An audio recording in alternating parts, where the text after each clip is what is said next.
giờ thì slime này cũng rất là trong nữa đây nè. Wow. Lần đầu tiên đi làm slime với mà không dính như thế này.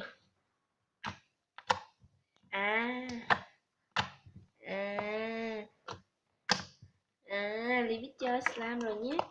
Cái hồi đó giờ đâu biết chơi đâu, toàn chơi mà giờ mới biết chơi. 2 quả trứng luôn. Nó là bị dư nha em. Trời ơi, dư rồi, dư thiệt rồi, trời ơi.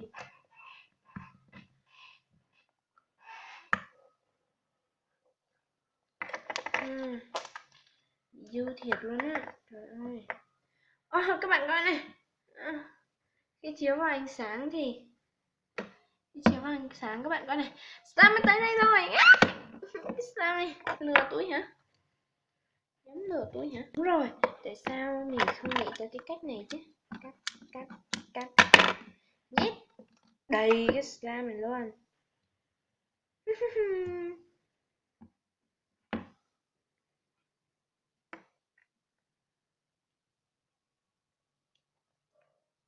Hai cái ép được bao nhiêu thì ép tùy nó.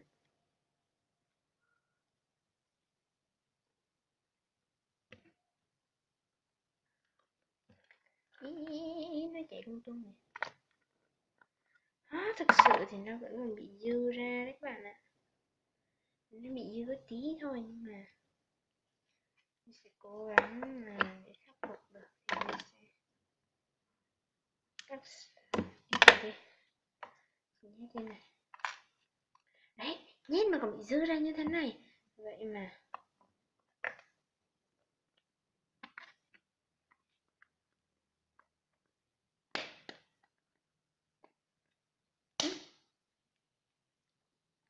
không có tiếng á. Rồi, slime này mình sẽ cắt đôi nó ra. Các bạn đừng quên đăng ký và chia sẻ kênh nhé. Đấy, giống như giao thông, đội mũ khi giao thông. Bạn là biết rồi, cứ dặn hoài ai chả nhớ đúng không? Vậy tại sao các bạn không nhớ? Nhiều khi các bạn xem xong các bạn đâu nhớ đăng ký đâu.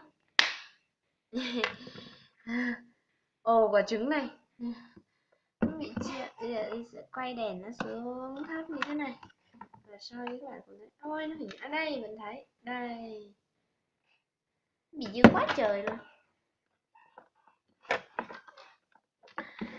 Và bây giờ đã là được 2 quả trứng.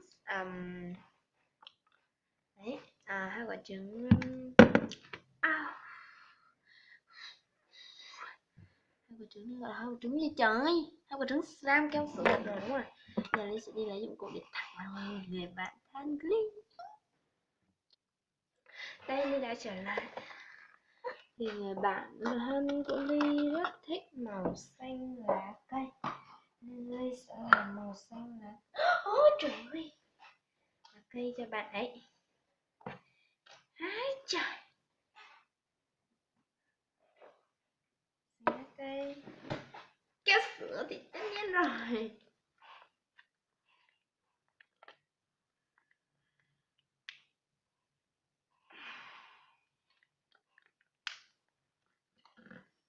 Cái này là đáng lý là phải lấy sữa, lấy hũ đựng đàng hoàng này, nhưng mà nó có hũ gì phải đựng nè, giờ sao giờ?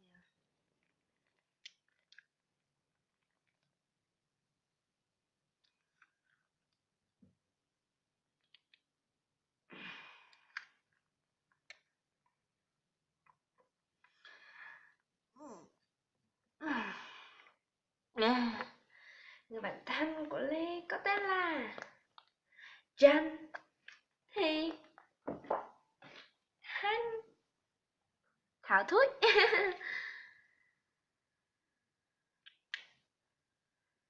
Nó rất là thích màu xanh nên là Lê sẽ làm màu xanh cho nó. Người bạn này rất thích màu xanh, nhưng mà tại sao khi chọn màu xanh vô này mà thấy kỳ cục không?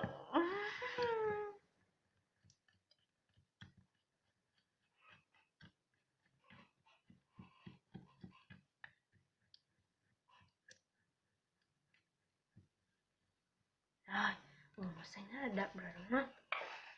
Dạ,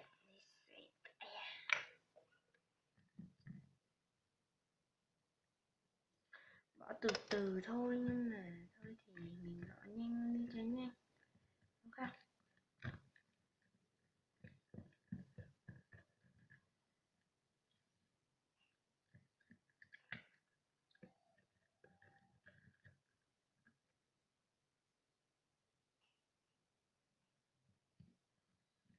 Slime này vẫn còn rất là dính luôn. Đấy. Dính lắm.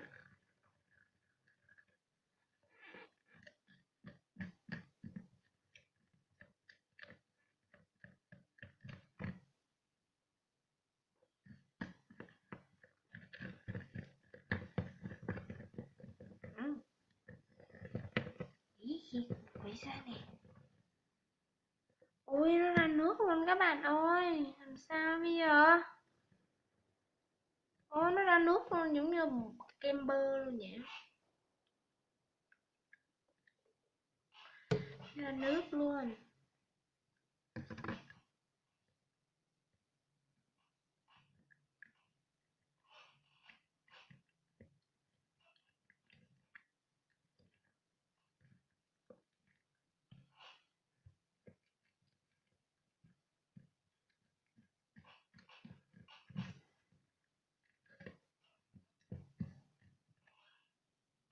Cái gì ta? Dạ.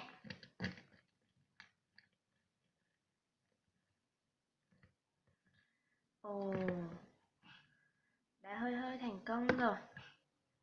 Nhưng mà không biết có thành công thật hay không thì Ly không biết. Ồ, nó đã không thèm dính cái này nữa rồi. Thế nào nó không thèm dính luôn đấy kìa. Cái gọi là thành sao đích thực. Trời ơi, nó dính là muộn quá trời luôn trời.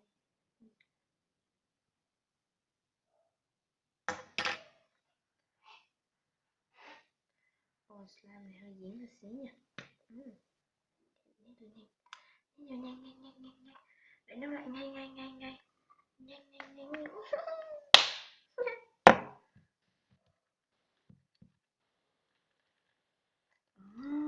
Nó cũng đã hết dính rồi.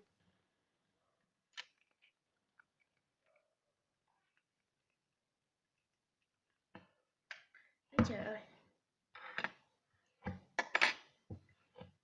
Bây giờ tôi sẽ đổi cái khay huyền thoại này. Thêm một ít borax vào đây không nữa là một tí nữa nó dính nữa. Đấy, gì nói mà không đủ đâu. Khi nào cái slime này không dính nữa, đấy như thế thì mới ok này. Như thế đấy. Rồi, buông này khỏi này ra.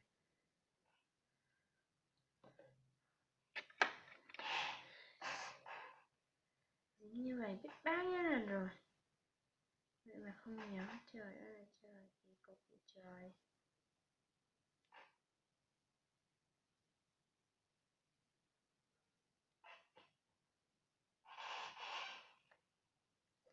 Ồ, cái slime này vẫn còn rất là dính luôn. Rồi cũng thành công.